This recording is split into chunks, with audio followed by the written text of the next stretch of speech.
Namaskar, hello, my dear friends. Welcome back to my channel, History Made It Easy. Today we are going to cover the chapter framing the Constitution. And again, as we are doing, I have divided this into different points, and with each and every point, I have provided the input so that you can easily understand the questions and the whatever has been asked that has been briefly answered. The first topic that has been covered is problems faced by new nation after 1947 when India got independence, but it was partitioned. What problems we had to face? So it took away people from their age-old roots, communal violence, problem of princely states. So these were the new challenges that were being faced by a new nation named India. Uh, then we are talking about Constituent Assembly. So basically, in Constituent Assembly, 82% members belong to the Congress because Muslim League boycotted it. But it was just not Congress. Why? Because the members of the Constituent Assembly were from different backgrounds. They had a wide range of views. Some were atheists, some were secular, some were technically members of Congress, but spiritually they were connected to RSS, Hindu Mahasabha, or other communal parties. Some were socialist, some defended the rights of landlordism. There were members of different castes, religious groups, women organizations, etc., etc., etc. So, although they were part of Congress, but their backgrounds, their opines, their thought process was not same. They belong to different backgrounds. That's why Constituent Assembly was able to create such a wonderful constitution for our country. Moving ahead, how see there were 300 odd members who were making constitution for the country, but no, it was not only those people. There were people, even the each and every common people participated in that particular discussion. So that has been discussed right here. How the discussions that were taking place in Constituent Assembly, they were influenced, affected by the opinions expressed by the people. So as discussion continued, the arguments were reported in newspaper. Whatever was being discussed in Constituent Assembly, that was used to be published in the newspaper. People used to read it and they used to debate it. Criticism and counter-criticism in press in turn shaped the nature of the things that was ultimately reached on specific issues. Some people used to support it, some people used to oppose it. So all those things were being there. Public or the common people were also asked for submission or on their point of view, what they want, so they can write it to the constituent assemblies. For example, prohibition of cow slaughter, low caste people demanded an aid to ill treatment, linguistic minorities demanded freedom of speech. All those things were being demanded by public. So why? That's why we call it a dynamic constitution, because each and every aspect and person of this nation participated in the constitution making process. There were 300 members at the same time, but there were few important members who helped in designing our Indian constitution. So out of 300, we are listing few of them. Jawaharlal Nehru, objective resolution. Vallabhbhai Patel worked behind the curtains. He worked on reports, drafting of certain reports, and getting the details from other leaders. Then Rajendra Prasad, he was the president of the Constituent Assembly, and he chaired the discussions, and he gave chance to all members, and constructive discussion should take place. All these things were being taken care by Dr. Rajendra Prasad. B.R. Ambedkar, as he was the chairman of the drafting committee. Then K.M. Munshi and A.K. Iyer, they were the lawyers who helped Dr. Ambedkar in preparing the draft of the constitution. B.N. Rao prepared a background of papers. S.N. Mukherjee also helped. So these were few members who helped in the preparation of our constitution, the dominant members. Moving ahead, the first and the foremost thing, 1946, Jawaharlal Nehru's objective resolution, where it talks about what sort of country India is going to be. India is going to be independent sovereign republic. Number two, इसके citizens को क्या मिलेगा? Equality, freedom, justice, safeguards for minorities, backwards, tribals, and all those things. He also talked about French and American revolutions, so that Nehru wanted to make a link for longer history for liberty and freedom. He wanted to compare our historical struggle with the struggle of America and France. He did not define any specific form of democracy. Why? Because it has to be decided by the people. That is the very beauty of our democratic system. उसमें ये define नहीं किया कि हमारे किस तरह का democratic setup होगा. जो भी होगा that will be as per the will and wishes of the people. He declared that it was necessary to learn from West, but Indian constitution will be as per the needs of Indians, and we are not just going to copy. हम inspiration लेंगे, हम understanding develop करेंगे, but the constitution will be as per need, expectations and aspirations of common people. So this was being discussed in the vision of the constitution. This is a very important question. Many times it has been asked. So I request all of you to be very, very particular with these points. Now, the different sort of discussions were taking place in the Constituent Assembly, and one such discussion was by Somnath Lahiri. He was a communist member. So, in one mark question, it can be asked, who was Somnath Lahiri? So, you can tell he was a communist member. Now, what he wanted and what he was saying that this Constituent Assembly, as we all know, was being made by Britishers, and it was working according to British plans. This was the idea of Somnath Lahiri and how it can think about Indians. So, that was the thing that was being asked by Somnath Lahiri, that how it can be good for Indians. So the response to this question was given by Jawaharlal Nehru, and what did he say? Nehru admitted very, very openly. Nehru admitted this is being made by Britishers. They have their hand in the creation of this constitution assembly. But he stressed that we need to find out from where does it get its strength. Constituent assembly को strength कहाँ से मिलती है? The assembly gets its strength from common people, common people, from the each and every common human being of Indian. He talked about democracy, equality, justice have been associated with India's struggle.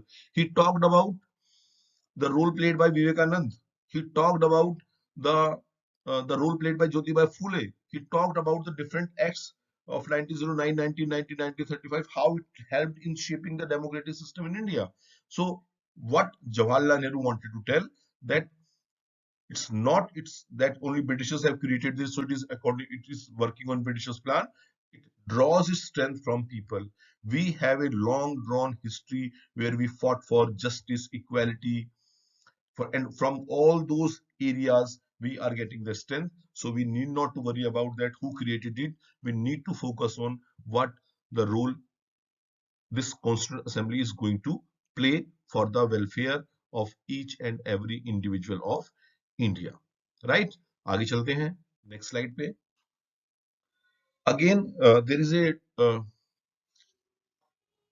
section dedicated to defining rights.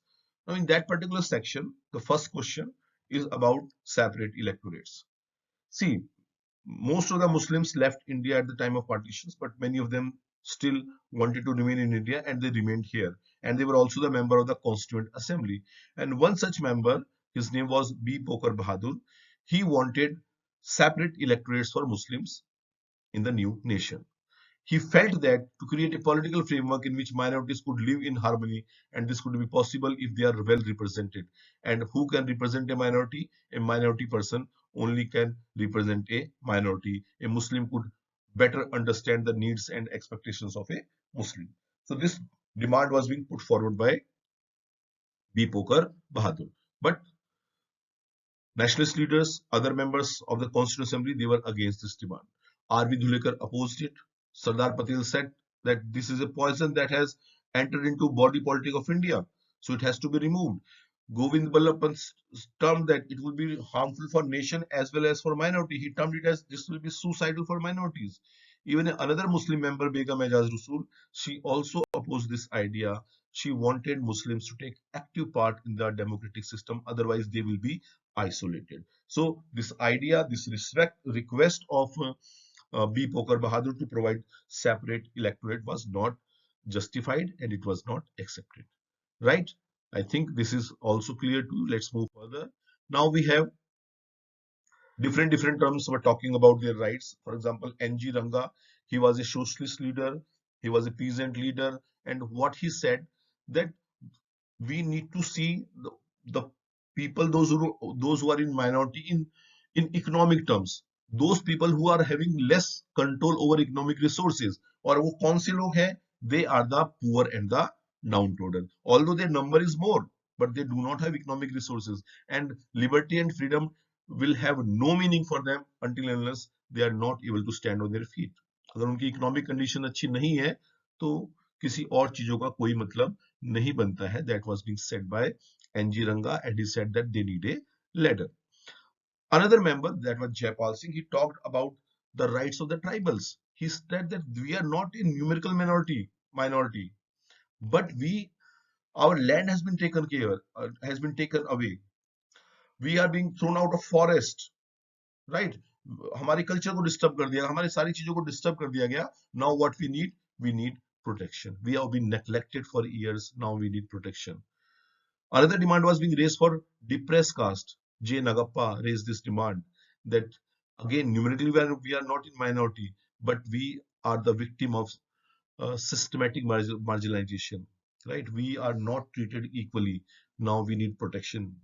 So provisions were made, safeguards were being made in the constitution, seats were reserved in educational institutions, parliament and legislative bodies and government jobs, temples were thrown open to all, untouchability was removed, and all those steps were being taken so that the grievances of these people can be addressed. Right? So these are few things which we are discussing in this slide regarding the defining rights.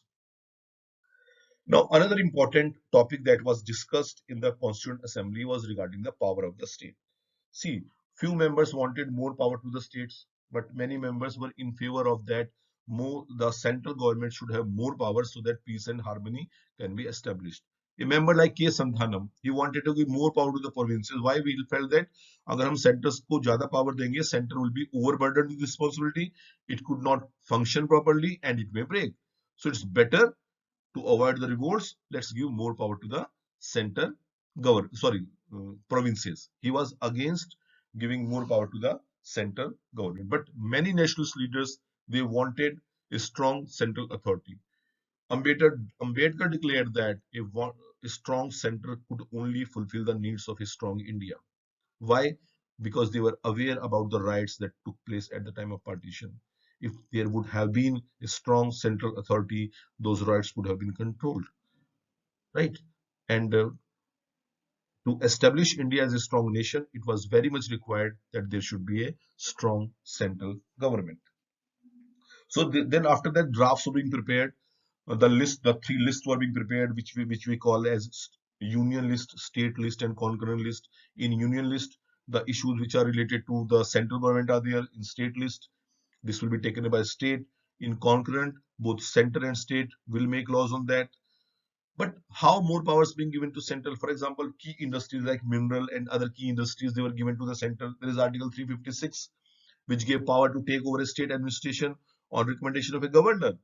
राष्ट्रपति शासन या राज्यपाल का शासन वहां पर लगाया जा सकता था. So this gave authority to whom? Authority to the central government. In financial matter also, fiscal, we call it fiscal federalism. Center had custom duties and company tax, income tax and excise tax it has to share with state. Custom duty और company tax centre के पास, income और excise tax दोनों distribute करेंगे आपस में. Estate duty tax state के पास, और state अपने कुछ टैक्स लगा भी सकता था, जैसे प्रॉपर्टी टैक्स लगा सकता था और बॉटल्ड लिकर के ऊपर टैक्स लगा सकता था. This is about the power of the state. And then we move to last slide. This was another important thing that was discussed in the Constituent Assembly, that was about the language issue. Gandhiji and Congress wanted Hindustani to be the national language. Hindustani to be the national language. Hindustani was a blend of Hindi and Urdu. Mahatma Gandhi thought कि अगर हिंदी और उर्दू को हम मिला के चलेंगे तो multi cultural language develop होगी. So after that we can develop unity among Hindus and Muslims. But because of communal conflicts, these languages were also moving apart. Hindi was going towards Sanskrit and Urdu was moving towards Persian. But till end, Mahatma Gandhi always believed that Hindustani should be the language of the nation. In Constituent Assembly, many members discuss about which language to be there. R.V. Dhulekar, he expressed his strong plea for Hindi. to be the national language.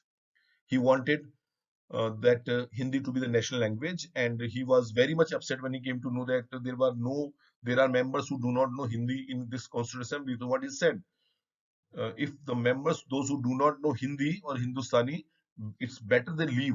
So this created an uproar in the Constituent Assembly. So after that, what happened?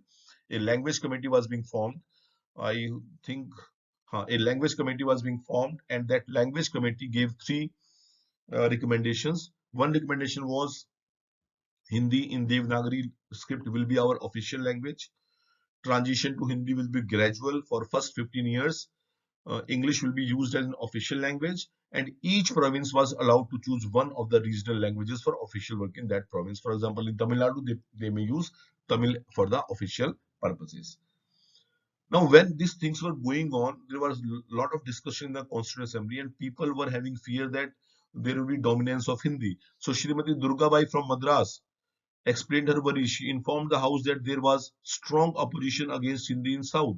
Another member from Bombay, Shankar Rao Dev, also shared his apprehensions about the same. So, what they wanted that this no aggressive steps should be taken to impose Hindi on non-Hindi people. Whatever we need to do, it has to be done gradually and with the consent of the people. So, what do we see, friends? That so many questions, so many topics and so many ideas being discussed in the Constituent Assembly from 1946 to 1949. It took so many time, so many years to complete our constitution, and that's why we have one of the unique constitutions of the world. So I end my slideshow here. I hope I am able to clarify all your doubts. फिर मिलते हैं बहुत जल्दी. नमस्कार. Take care. Bye bye.